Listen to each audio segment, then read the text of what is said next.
Let's face it, students today are not like we were when we were in school, when we made ourselves into the kind of people who would be teaching class, not just taking class. Yeah, students today are different. They treat school differently. They take classes differently. They act differently in the classroom than ways you would never even imagine doing these things. What you did to put yourself in front of the classroom, to be a teacher, to be someone who was supposed to lead others in the learning experience is something that, well, makes a disconnect between the way students are today and what got you to where you are. We're trying to solve the problem here, Billy. Not like this, you're not. You're not even looking at the problem. We're very aware of the problem. Okay, good. What's the problem? Recently, an experienced organic chemist at New York University was fired. Yes, fired. Maitland Jones Jr., PhD from Yale, who after a career at Princeton from 1964 to 2007 and retired, he went on to teach at New York University from 2007 until, well, recently when they kicked him out. Why? He failed too many students in his organic chemistry class. They said his grading and expectations were too high. He complained they didn't take the coursework seriously, and so he stopped helping them. And when 82 of his 350 students signed a petition complaining about his classes and his teaching, New York University fired him. Some worry that this reinforces the students' wrong-headed idea that just because they're paying for something, that the customer is always right. As one observer commented, the commodification of education, or the idea that schools are marketplaces and students are paying customers, has infected schools from the kindergarten to collegiate levels. If a credentialed, published, and award-winning teacher with an international reputation as an expert chemist can, despite faculty and student support, be terminated over a relatively small handful of student complaints about grades, there is little hope for the future of teachers, students, and education. You gentlemen seen your midterm grades yet? Well, they're not posted yet, sir. I've seen them. Mr. Kroger, 2 C's, 2 D's, and an F. That's a 1.2 grade average. Congratulations, Kroger. You're at the top of the Delta Pledge class. So how do you teach effectively, successfully, with students who are so different than you were when you were in school? Let's take a look. Hi, I'm James Callahan, and this is The Do-Over Show, and I have over 20 years of experience teaching in higher education.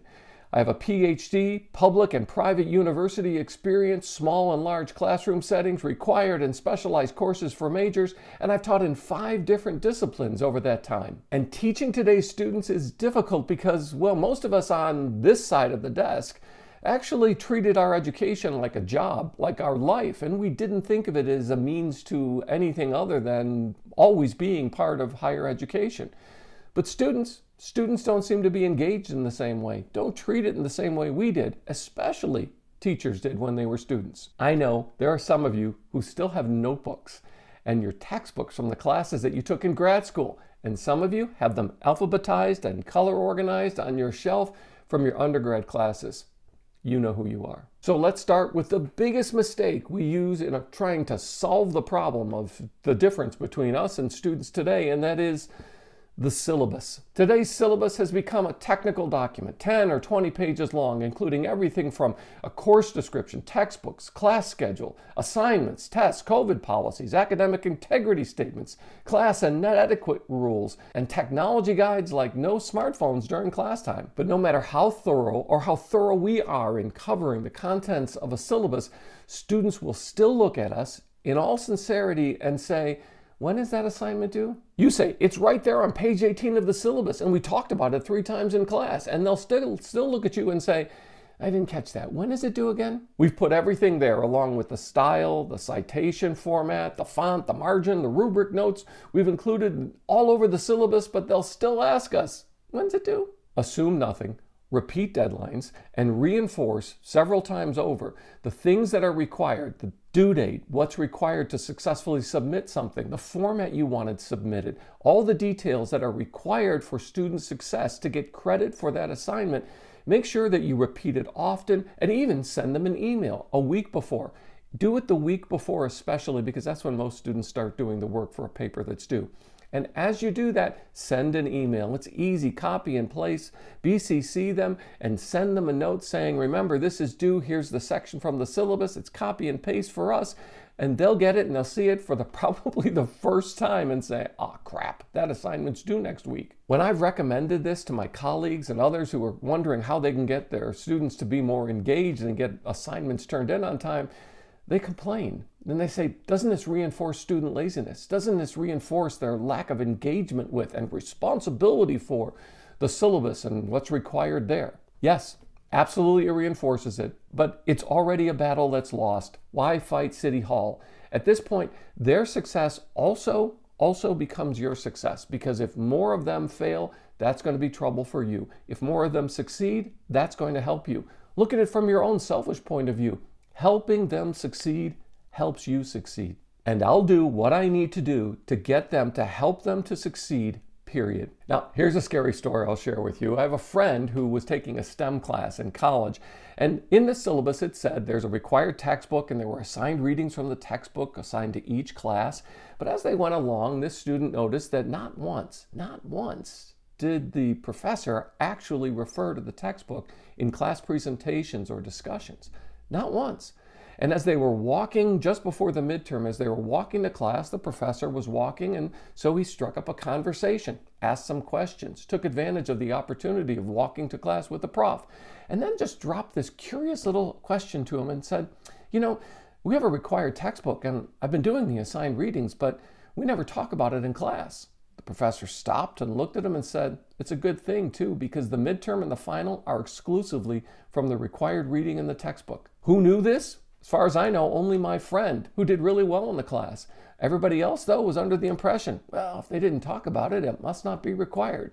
The syllabus, the outline of readings, the required textbooks, all meant it was required. But because it was never said out loud, only a handful of students did really well in the class. Now, if that kind of story scares you, congratulations. It's not going to scare most students. It's just going to piss them off and say, why didn't he say so? Here's what's needed today. Not the, I told you once, that should be enough approach, but rather, I'm going to have to tell you in ways that you get, that the student gets, in order for this to work for everybody. So let's talk about that question. The question everybody asks, is it going to be on the test?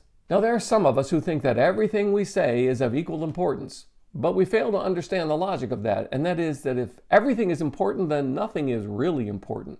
I actually had a student, really serious student, at the beginning of a class one time, as I was introducing myself, trying to show them that I was a human being.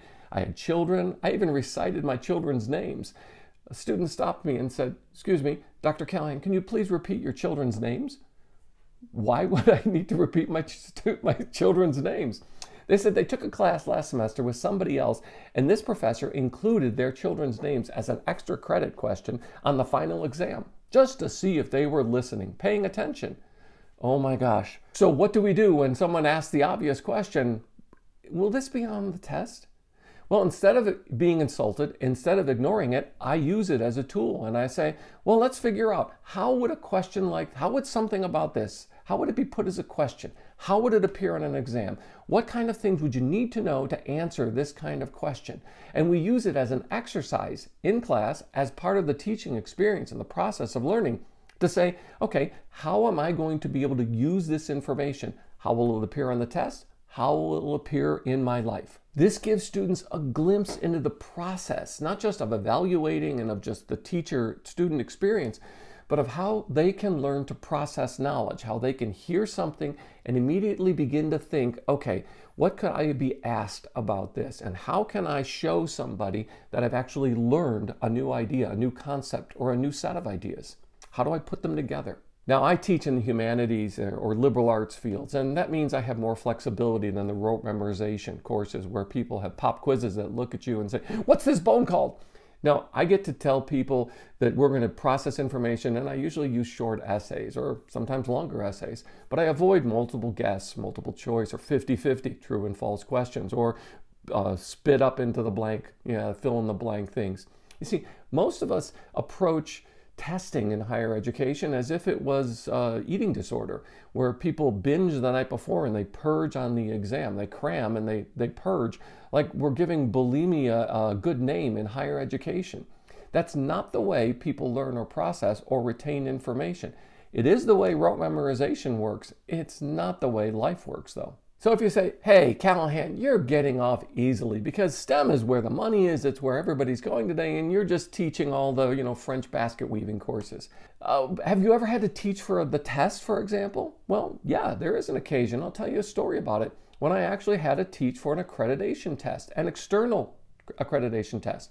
When I was younger, during my PhD program, I took a 1-year break from my PhD program to go help a small college in Sydney, Australia. Yeah, on the other side of the world, in the other hemisphere, and work with students who were completely different than me. I showed up to class almost every day in a suit and tie. They showed up in swim trunks, t-shirts, and flip-flops. Much more casual approach to education, much more friendly, much more interactive. And that is, they weren't as uptight as people in North America were, well, at least in my experience, or at least that I was. Now, what was happening is I was brought there because I had a master's degree already, and they needed, and master's degrees were rare in that field at the time, they needed someone to help them reach accreditation with the National Accrediting Association, an external agency that would qualify them for government funding for their students, for their program. And they needed somebody with the credentials to come in and teach students. Now, students knew that they wanted this accreditation because it validated and they would get reimbursed for the money that they invested in their education. But it also meant that the school could attract more students and get more funding to make their future possible. I was brought in as the heavy hitter to teach for the test. I didn't know anybody that had to pass this test. I asked everyone I could at conferences in higher education as I traveled in Australia about this test and what would be expected. We were given the textbooks, we were given a sample syllabus, and we were told, go for it. I ended up teaching 4 courses, and all 4 counted towards the 5 courses they needed to show a proficiency in their students, in their grading in this external test, or they would not get their accreditation. Now, it was successful. Why? Well, I learned from the students that it took a coaching process rather than just I know you're an empty vessel, I'm going to just spew out things and pour them into that empty vessel and you'll just regurgitate them on the test. I had to figure out how they were able to learn and retain and what motivated them and what importance this was to them. It became much more of an interactive and coaching experience where we would, as I do with tests today, where I break down a question and I say, this is going to probably be on the exam. Let's talk about how they can ask us questions about this and how we can successfully answer the questions. It was one of the most formative experiences in my educational background. And unless I had gone through that learning process in a completely different country, in a different student culture, with the unknown of trying to teach for a test that I had no vision of, no visibility on, I wouldn't be the person I am as a teacher today. You can find those experiences by being a coach in the classroom and see if you can develop into a better teacher, one who's more successful, one who doesn't get fired, one who actually has students that like to take their course and respect you as a teacher. So here's what it looks like. I teach in a way that shows students that I expect them to learn more than they think they're able to learn. I do the coaching and reinforcing as we go through that process so that we learn how to handle knowledge and they read a book knowing why the book was written, not just trying to memorize the contents of the book. And also how they will use what they are learning, not only in their higher education, but also in life or in their career. And along the way, I try to learn what it'll take for them to be successful, how they are going to process the information, how they're going to interact with me or their other professors. And by the way, I give them hints to help them with other profs that I know and the little uniqueness that each of them bring to the teaching experience. How to work around a teacher's idiosyncrasies and actually get a successful outcome to a class, really important. This means that I give more A's and B's and C and D's as I teach, and in 20 years I've never had to fail a student. Why? Because I was in front of it rather than behind it. I was engaging and interactive in the first weeks rather than just the day before a final or the day after when they fail a final or fail to show up for a final. I know what happens. They get scared and they say, I'm lost. If you get to that point, then you failed your students just as much as they have failed your course. Daniel Simpson Day has no grade point average. All courses incomplete. And if you just enact a couple of these practices, I'm confident that you will become more successful as a teacher at the thing you want to do. Teach successfully, engaging students where they're actually learning, where they actually use what it is you're teaching as they live their life. And thanks for being part of the Do-Over Show. Please, could you tap the like button because it really helps. And while you're down there, consider subscribing and ringing the notification bell so you don't miss the next episode. I'm so glad you found me, and I found you. Thanks.